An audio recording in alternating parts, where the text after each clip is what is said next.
Well, I hope everybody had a restful afternoon.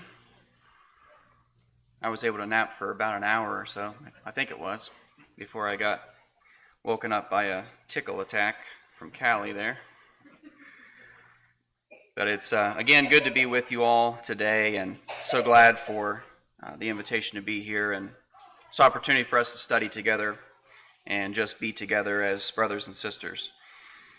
So tonight's lesson is going to go right along with some of the things that we talked about this morning. We're going to talk about really the main idea tonight is just why do we do what we do?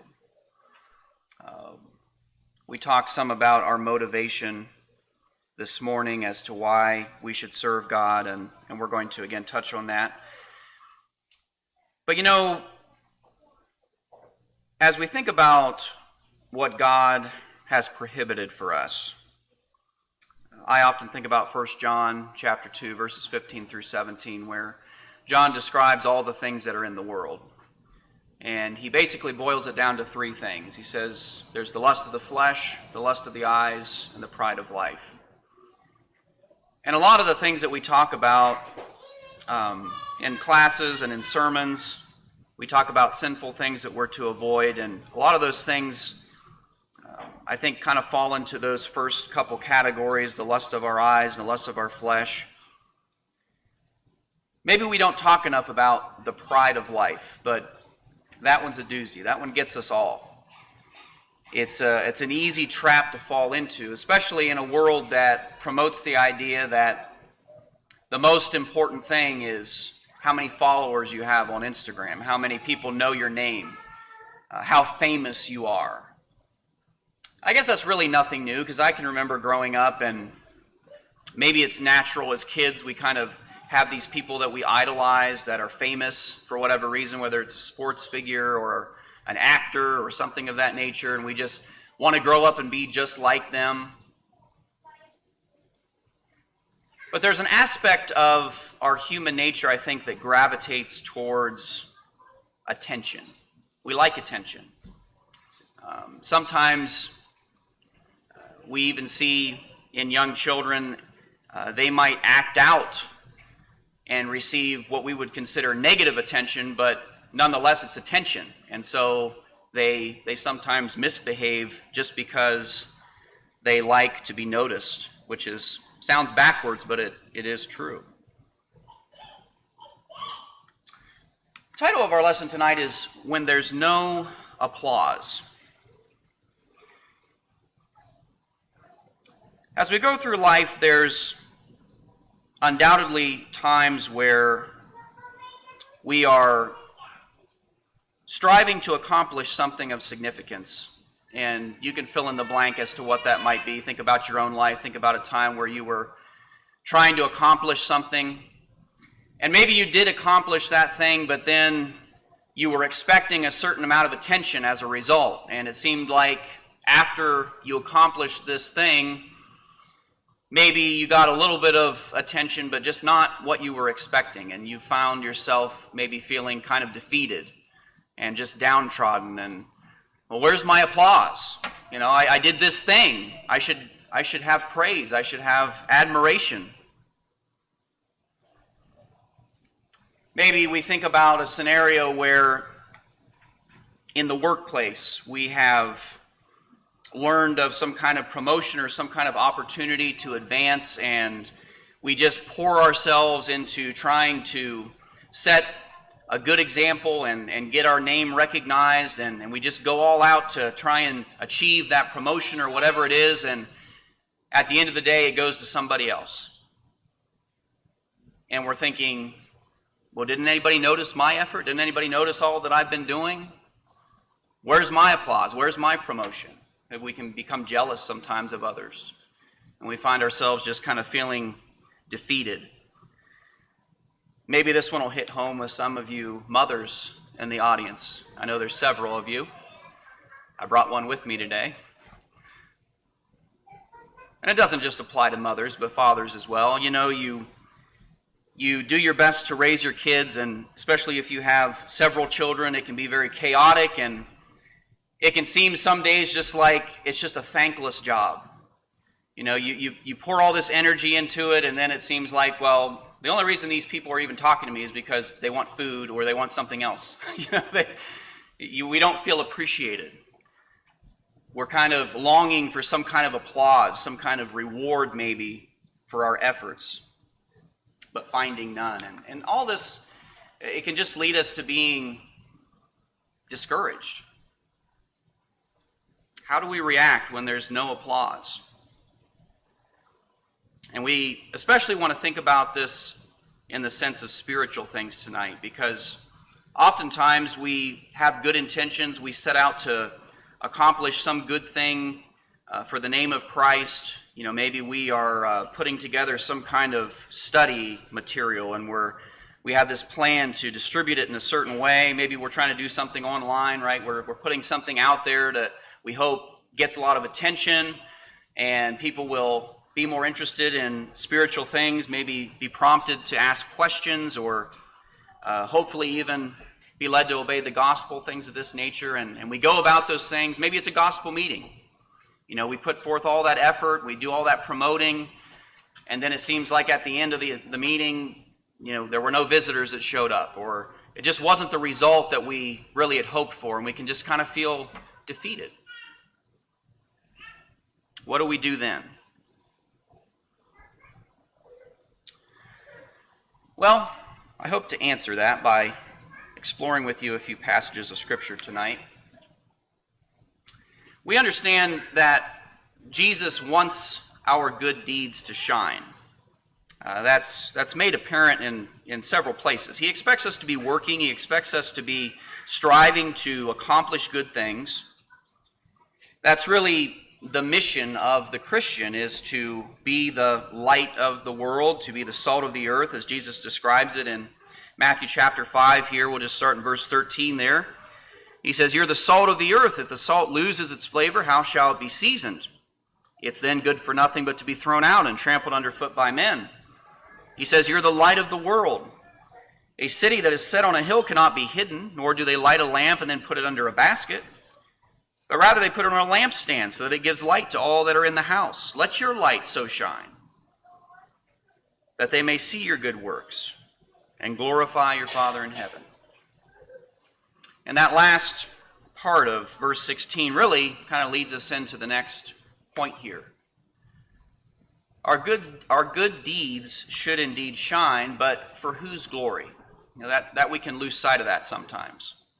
We can get caught up in, well, I did a good job with this thing, and I really like when people notice that, and I get that pat on the back, and everybody tells me how good I did. And we can maybe even start doing good things, but we can be doing it for the wrong reason. We can be looking for that applause, and we lose sight of whose glory we're really seeking after. In 1 Corinthians 10 and verse 31, the apostle there makes the comment. He says, no matter what you're doing, basically, whether you eat or you drink, is the way that the verse reads, do all to the glory of God. Everything that we do in life, we should be focused on not lifting ourselves up or not expecting some kind of reward for ourselves, recognition for ourselves, but rather we should be thinking about the attention that we're bringing to God. And it's hard. You know, that's one of the reasons we have lessons like this, because it isn't an easy thing to do, but nonetheless, it's what we're called to do. We have to ask ourselves, are we serving God just to be seen by others? You know, Jesus talked about those that were guilty of this very thing in the context of where we have just been reading. In Matthew chapter 6, the first part of the chapter there, just start in verse 1 with me. He says, "Take heed that you do not do your charitable deeds before men to be seen by them. Otherwise, you have no reward from your Father in heaven. Therefore, when you do a charitable deed, don't sound a trumpet before you as the hypocrites do in the synagogues and in the streets, that they may have. Assuredly, I say to you, they have their reward. But when you do a charitable deed," he says, "don't let your left hand know what your right hand's doing, that your charitable deed may be in secret. and your Father who sees in secret will himself reward you openly. Have you ever done something for somebody and you set out to do it in such a way that it would be kind of under the radar? You just have in mind, this person needs help with this thing, and I'm just going to do it and not say anything about it. But then what is like your natural impulse after you've done something like that? It's like, well, I want to tell somebody, right? we want to tell somebody what we did so that we can be recognized. Even if it's just by one person, we still have that longing for that recognition, don't we? It's kind of humorous. And of course, it's worse today, I think, because of all these social media platforms that exist. And the whole idea, there's a reason I'm not on those things anymore. Several reasons, but it's just, it allows us to really just dive into that pride of life, in my opinion. And I'm not trying to make anybody feel bad if you have a Facebook account or anything like that, but it's very easy to fall into the trap of, what can I put out there today so that people will notice me? And that's not what our lives should be all about. We should be seeking to do good things just because we know that it pleases our Father in heaven, who knows everything that we say and do.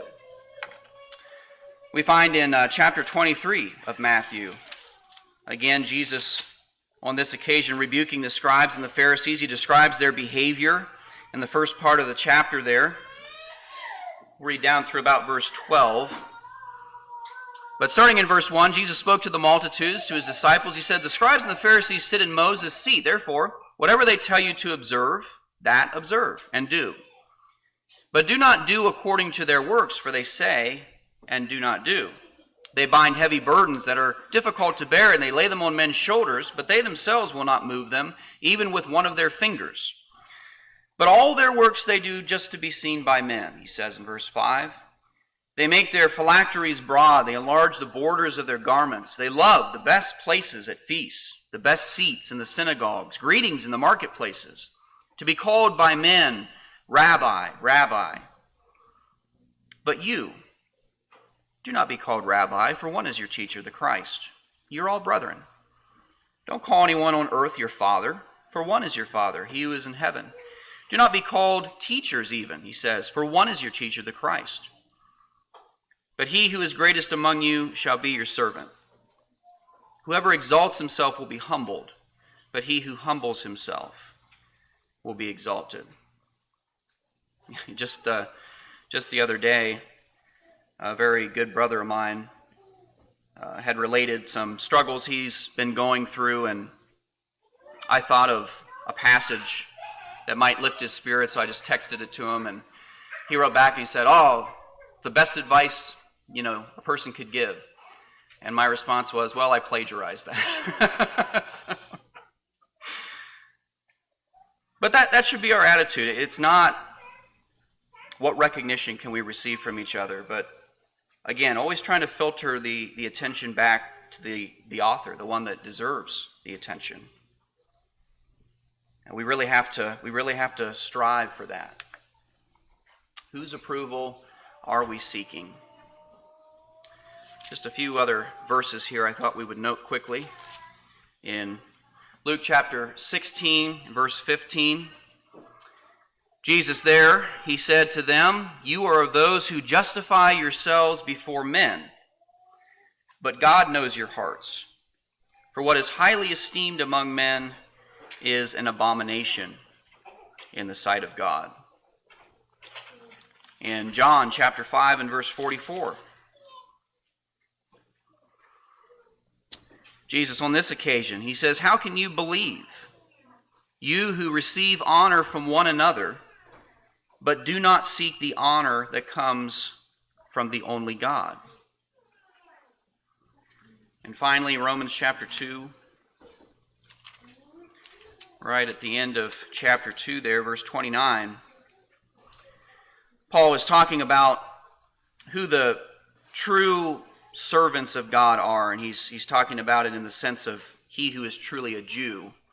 And there's a whole context there that is important for us to understand. But notice the point that he makes.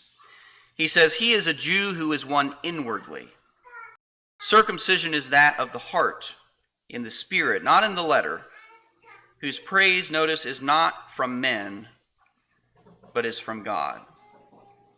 There are all kinds of outward things that Jews were expected to do to fulfill the law of Moses, and it became the case, especially in the days of Christ while he was here on this earth, that they were so caught up in those outward things that they really had missed the point of what was supposed to be going on in their hearts. And so that's the point that he's making here. What's going on in our minds and our hearts? Are we really serving God in the way that we ought to and for the right reasons?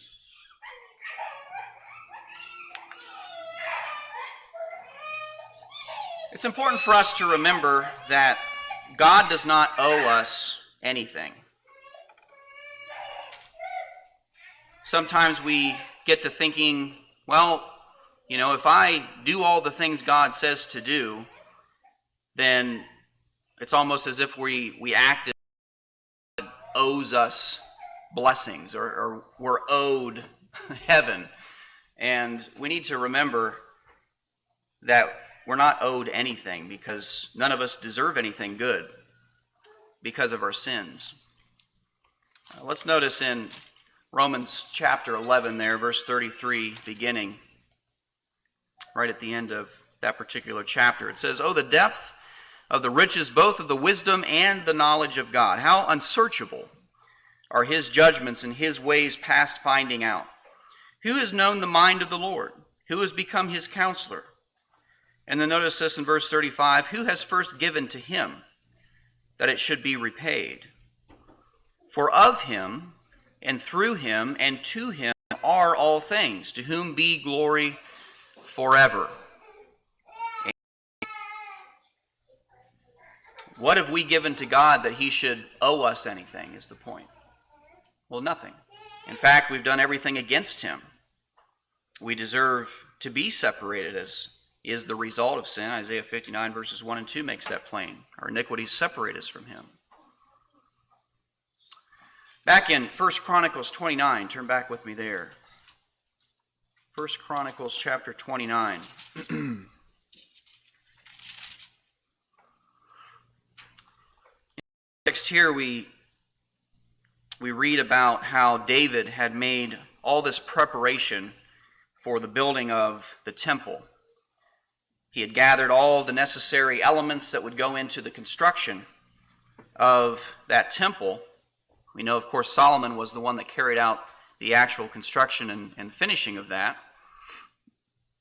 But nonetheless, David made that preparation. And I'd like us to notice a portion of what he has to say here in this 29th chapter. So we'll read verses 13 through 16 here. He says, "Therefore, our God, we thank you and praise your glorious name." But he asks, "Who am I? And who are my people that we should be able to offer so willingly as this? For all things come from you, and of your own we have given you. We are aliens and pilgrims before you, as were all our fathers. Our days on earth are as a shadow, and without hope. O Lord our God," he says, "all this abundance that we have prepared to build for you a house, for your holy name, it is from your hand, and is all your own." Isn't that interesting? They're offering what is already his.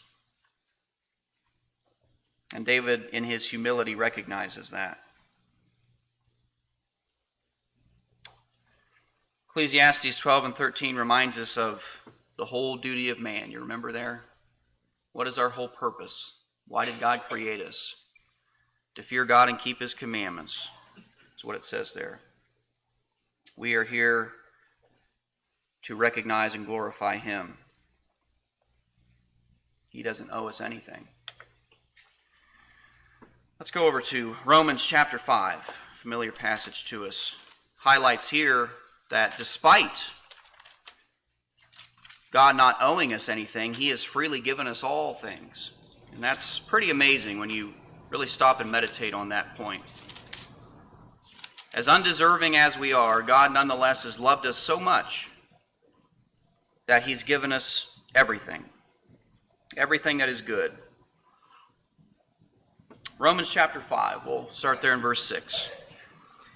It says, "When we were still without strength, in due time Christ died for the ungodly. For scarcely for a righteous man will one die.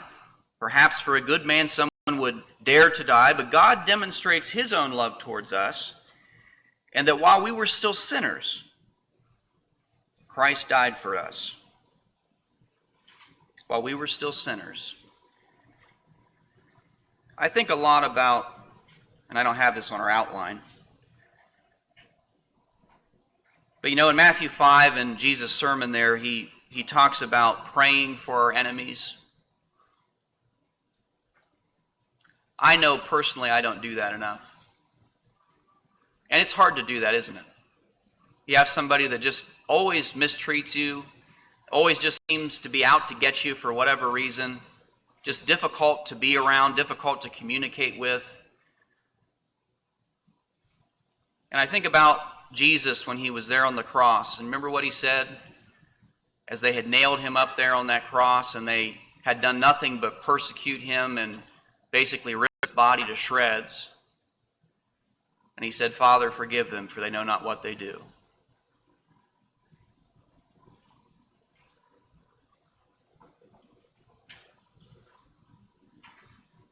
Should we not emulate that example? Think about what God has done for us. We love him because he first loved us. 1 John 4 and verse 19, we referred to that verse this morning. We owe him. We really do, for all that he's done. We serve him because we love him. That love that he's shown and poured out towards us motivates us then to live a life of faith.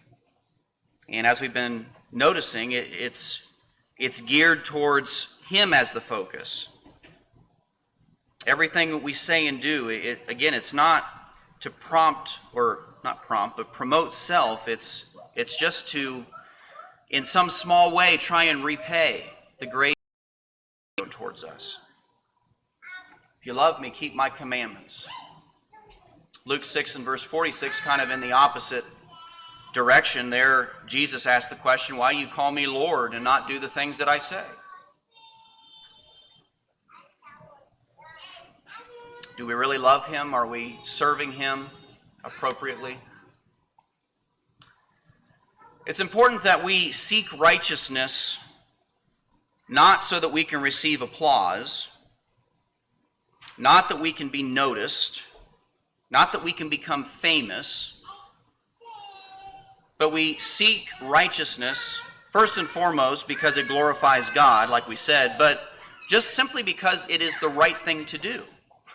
In light of all that God has done, and thinking about what we owe him, we should be motivated to do the right things because we know that it's right in his eyes. The concept of integrity. We do the right thing regardless of where we are, regardless of who's watching us, just because it's the right thing to do. Let's come to Luke chapter 6 for a moment. Luke chapter 6.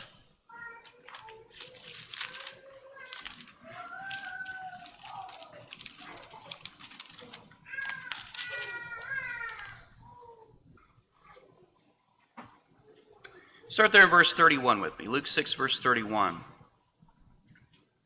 Jesus is speaking. He says, "Just as you want men to do to you, you also do to them likewise. If you love those who love you, what credit is that to you? Even sinners love those who love them. And if you do good to those who do good to you, what credit is that to you? Or even sinners do the same. If you lend to those from whom you hope to receive back, what credit is that to you? Again, even sinners lend to sinners to receive as much back. But he says, love your enemies, do good, and lend, hoping for nothing in return. And your reward will be great, and you'll be sons of the Most High, for he is kind to the unthankful and evil. Therefore be merciful, just as your Father also is merciful." Notice that. Give of yourself, not expecting anything back. And that applies not just to lending somebody money, but I think we can rightfully apply that to the overall concept that we're talking about tonight.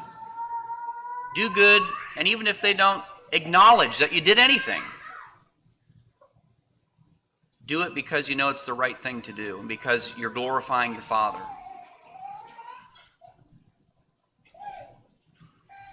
Back in Psalm 19, let's look there for a moment. Psalm 19, looking at verses 7 through 11. It says, "The law of the Lord is perfect, converting the soul.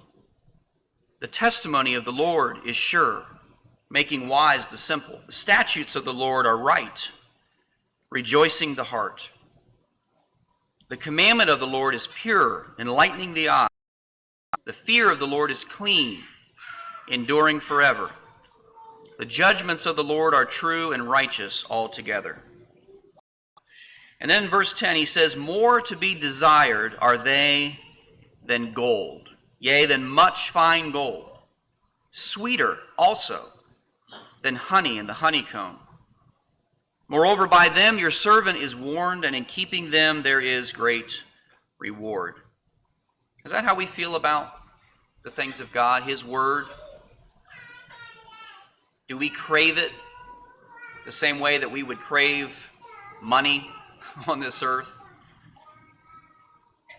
Do we find it to be sweeter than even the, pick your dessert of choice, right? Whatever thing you crave after a good meal.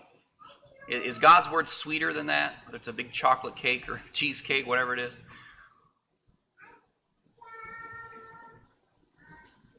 Is this our opinion? It goes through here and talks about the nature of God's law.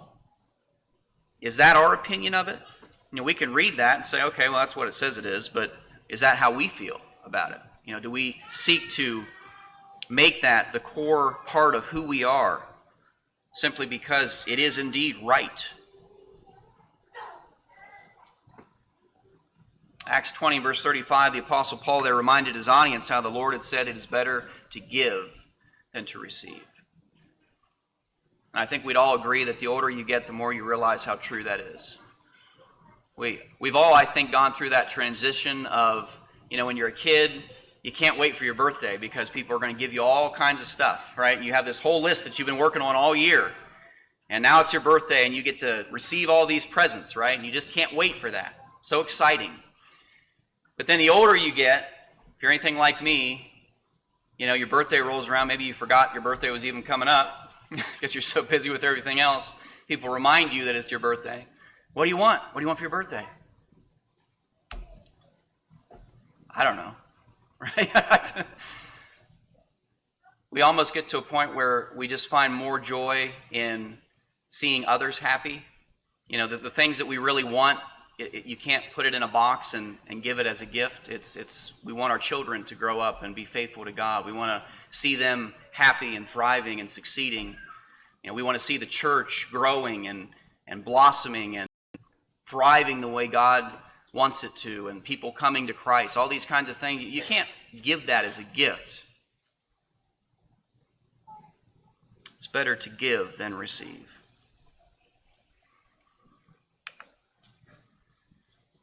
And we've talked all evening about being selfless in essence.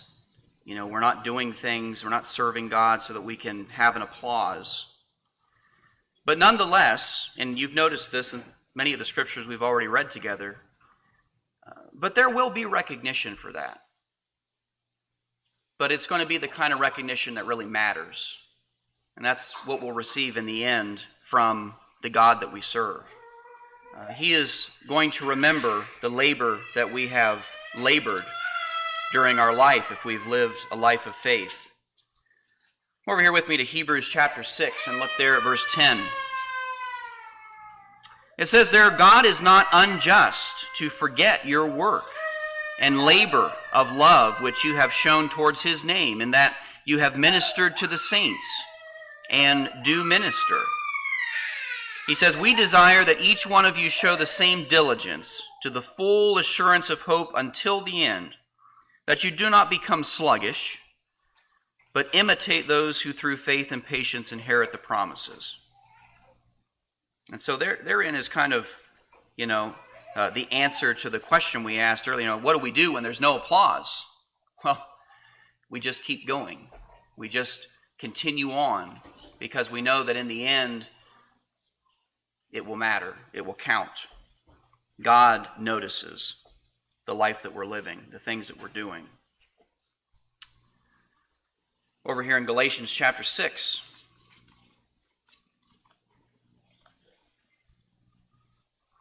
Galatians chapter 6, verse 9.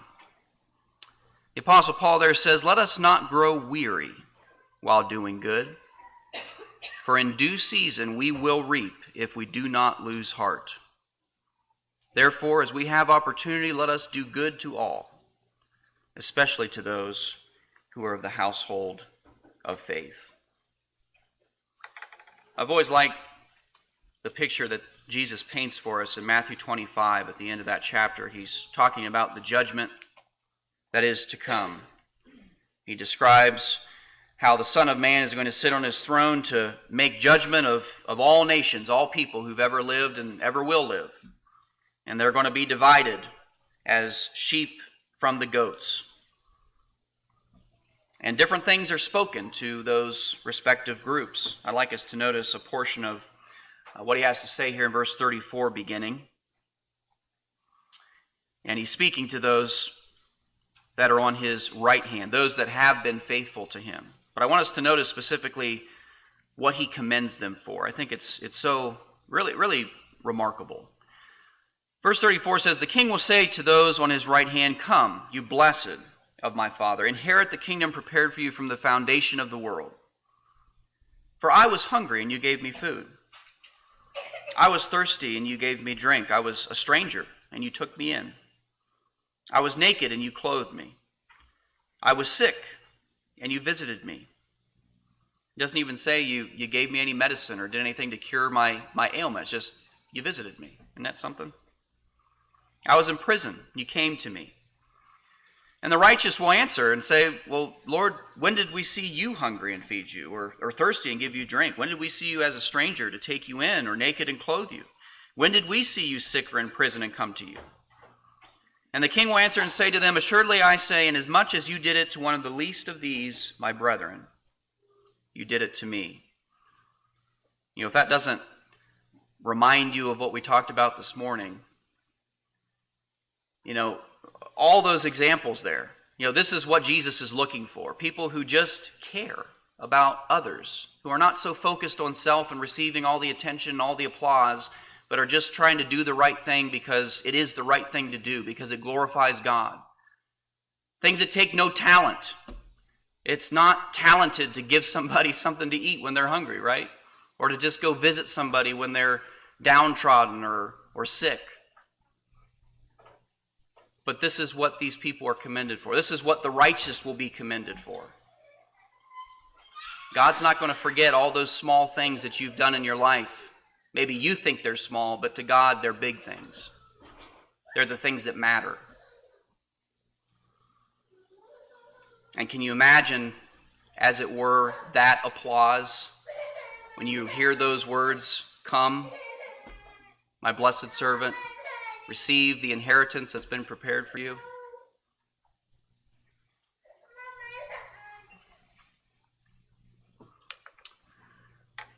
We'll close with this thought. If the whole world knows your name, but Jesus doesn't, then you have failed. Jesus is describing the scene of judgment there in Matthew 7. He talks about those that are going to be there on that day. They're going to say, "Well, Lord, didn't we do all these great things in your name?" I'm paraphrasing. We prophesied in your name, and we cast out demons in your name. We did all this stuff. And what does Jesus say to them in verse 23? "I never knew you. Who are you? Depart from me, you who practice lawlessness."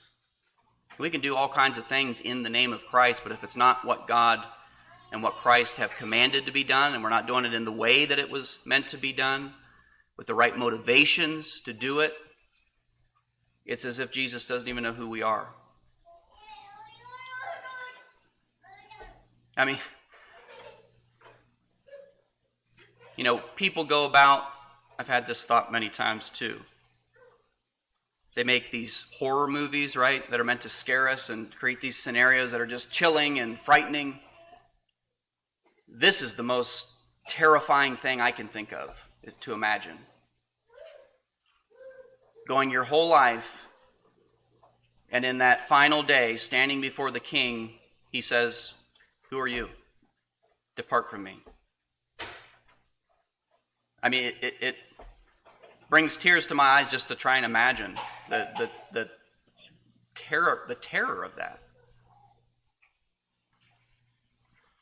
But if we go through our life and our only motivation is, where's my applause? Where's my fame? How many people know who I am? Then we're going to miss it. We have missed it. And so I would implore you tonight to not miss it. Don't fail life. Make sure Jesus knows who you are by loving him as he loved you and serving him with a humble and honest heart for his glory and not your own. And so that is our lesson this evening. I hope it's been beneficial to you. This time we're going to sing a song of invitation just as we did this morning. And again, if there'd be anybody here that needs to come forward and express a need in any way, whether that's to receive prayers and support, or whether you need to obey the gospel, we would love to assist you in all of those things. So as we sing that song, if you have a need, please let it be known. Come up to the front.